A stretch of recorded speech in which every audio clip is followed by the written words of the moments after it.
Group 2 ఫలితాల్లో state first rank సాధించిన వెంకట హర్షవర్ధన్ రెడ్డి సంతోషం వ్యక్తం చేశారు. ప్రణాళికాబద్ధంగా చదివితే విజయం సాధించవచ్చని తెలిపారు. కుటుంబ సభ్యుల ప్రోత్సాహంతోనే ఉద్యోగం సాధించానంటున్న హర్షవర్ధన్తో ఈటీవీ ముఖాముఖి. తెలంగాణ ప్రకటించిన గ్రూప్ 2 ఫలితాల్లో కోదాడకి చెందిన హర్షవర్ధన్ అనే యువకుడు స్టేట్ ఫస్ట్ ర్యాంక్ సాధించాడు. దీంతో అతని కుటుంబ సభ్యులు సంతోషం వ్యక్తం చేస్తున్నారు. ఈ గ్రూప్ 2 ఎగ్జామ్కి ఎలా ప్రిపేర్ అవ్వడం జరిగింది, అలాగే మొదటి ర్యాంక్ రావడం పట్ల హర్షవర్ధన్ ఎలా ఫీల్ అవుతున్నాడు, అలాగే ప్రణాళికాబద్ధంగా చదివితే ఎట్లాంటి విజయాలు అందుకోవచ్చన్న అంశాలను హర్షవర్ధన్తోనే మాట్లాడదాం. ఫస్ట్ ఆఫ్ ఆల్ ఈటీవీ నుంచి మీకు కంగ్రాచులేషన్స్ అండి. ఎట్లా ఫీల్ అవుతున్నారు? ఇది గ్రూప్ 2 అనేది మనకి నోటిఫికేషన్ 20 అండి. ఎట్లా ఫీల్ అవుతున్నారు? ఇది గ్రూప్ 2 అనేది మనకి నోటిఫికేషన్ 2022లో వచ్చింది. దాని తర్వాత మనకి రిపీటెడ్ పోస్ట్ పోన్మెంట్స్ అవుతూ వచ్చి ఫైనల్లీ రిజల్ట్ రావడం వల్ల చాలా రిలీఫ్ అనేది అనిపించింది. ఇవాళ చాలా హ్యాపీగా ఉంది. చాలా అన్సర్టైన్ సిచ్యువేషన్ ఉంది, బట్ ఆ మెంటల్ ప్రెషర్ని కూడా ఇంట్లో ఫ్యామిలీ వల్ల అందరూ పేరెంట్స్ బాగా సపోర్ట్ చేశారు. దానివల్ల ఐ థింక్ కోపప్ అవ్వగలిగాను నేను. ఇప్పుడు ఫస్ట్ ర్యాంక్ రావడం పట్ల ఎట్లా అనిపిస్తుంది, అలాగే ఎట్లా సాధ్యమైంది? అంటే ఫస్ట్లో ప్రిపరేషన్ స్టార్ట్ చేసేటప్పుడు నేను అనుకోలేదు ఫస్ట్ ర్యాంక్ వస్తుంది, ఇది జాబ్ వస్తే చాలు మనకి, ఏదో ఒక జాబ్ వస్తే అనుకున్నాను. బట్ పోస్ట్ పోన్ అయిన ప్రతిసారి మనకి కసి అనేది పెరిగింది. ఇంకా లాస్ట్ ఎగ్జామ్ జరుగుతుంది అన్న టయానికి అనుకున్నాను మంచి ర్యాంక్ వస్తుందని, కానీ ఫస్ట్ ర్యాంక్ వస్తుందని అనుకోలేదు. ఎన్ని గంటలు చదివేవాళ్ళు రోజు? ఎన్ని గంటలు అంటే అది డిపెండ్ అవుతుంది రోజు రోజు బట్టి, బట్ డైలీ కనీసం ఒక 10 hours అలా చదివేవాడిని. అంటే పర్టికులర్గా ఒక షెడ్యూల్ అనేది వేసుకునే వాళ్ళ పలానా టైం నుంచి పలానా టైం వరకు చదవాలి, లేకపోతే ఎట్లా సబ్జెక్టుల వారీగా చదివేవాళ్ళ? అంటే మనకి షెడ్యూల్ అనేది చాలా ఇంపార్టెంట్ అండి ప్రిపరేషన్లో ఎప్పుడైనా. నేను మార్నింగ్ అలా 5:30కి అలా లేసేవాడిని, నైట్ 10:30 దాకా చదివేవాడిని. నైట్ ఎప్పుడు చదివేవాడిని కాదు. నేను చెప్పేది ఏంటంటే ఒక ఫిక్స్డ్ టైం ఉండాలి, అది ఏదైనా అవ్వచ్చు, నైట్ అయినా అవ్వచ్చు. సాధారణంగా ఇప్పుడు ఈ గ్రూప్ ఎగ్జామ్స్ అనేవి చాలా క్లిష్టంగా ఉన్నాయి, కానీ ఇప్పుడు మీరు స్టేట్ ఫస్ట్ ర్యాంక్ అంటే చాలా ఇది అనమాట.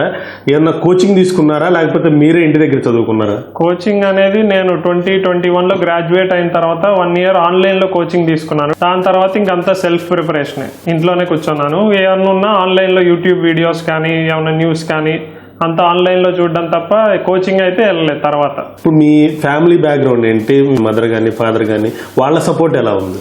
మా father at present Kodad junior college principal. So మా ఫాదర్ కూడా one of the motivating factor నేను ఇది ప్రిపరేషన్ స్టార్ట్ చేయడానికి. సో మా మదర్ హౌస్ వైఫ్, సో వాళ్ళిద్దరు ఉండడం వల్లే ఐ థింక్ ఇప్పుడు ఇవాళ ఇలా ఉన్నాను నేను. ఇప్పుడు చాలా మంది కూడా గ్రూప్స్కి ప్రిపేర్ అవుతూ ఉంటారు. ఎట్లా చదివితే సక్సెస్ అయ్యే అవకాశం ఉంటుంది?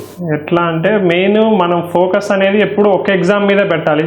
మీ స్ట్రెంగ్త్ ఏదనేది ఐడెంటిఫై చేసి దాని మీద ఫోకస్ చేస్తే మీకు ఖచ్చితంగా జాబ్ అనేది వస్తుంది. రెండింటి మీద ట్రై చేస్తే ఎటు కాకుండా పోయే ఛాన్స్ ఉంటుంది. సో ఫోకస్ అనేది ఒక దాని మీద పెట్టండి, డైలీ కన్సిస్టెంట్గా చదవండి.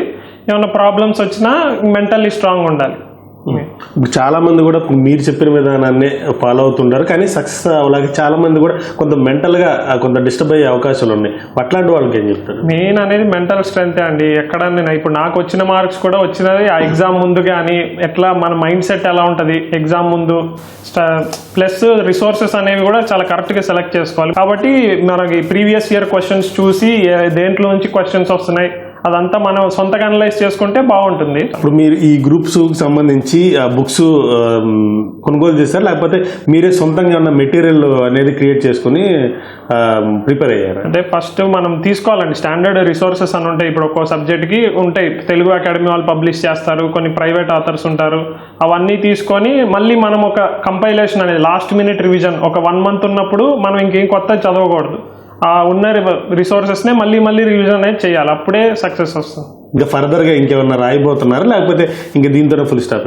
లేదండి, ఇంకా నేను ఫర్దర్గా కంటిన్యూ చేయాలనుకుంటున్నాను, ఏదర్ యూపీఎస్సీ కానీ గ్రూప్ 1 కానీ. ప్రణాళికాబద్ధంగా చదివితే ఈ సక్సెస్ అనేది రావడం జరిగింది. దీంతో ఫుల్ స్టాప్ పెట్టకుండా రానున్న రోజుల్లో ఇంకా ఇతర గ్రూపులు కూడా ప్రిపేర్ అవుతానంటూ కూడా హర్షవర్ధన్ చెప్తున్నారు. కెమెరామెన్ నరేష్తో శ్రీనివాస్, ఈటీవీ న్యూస్.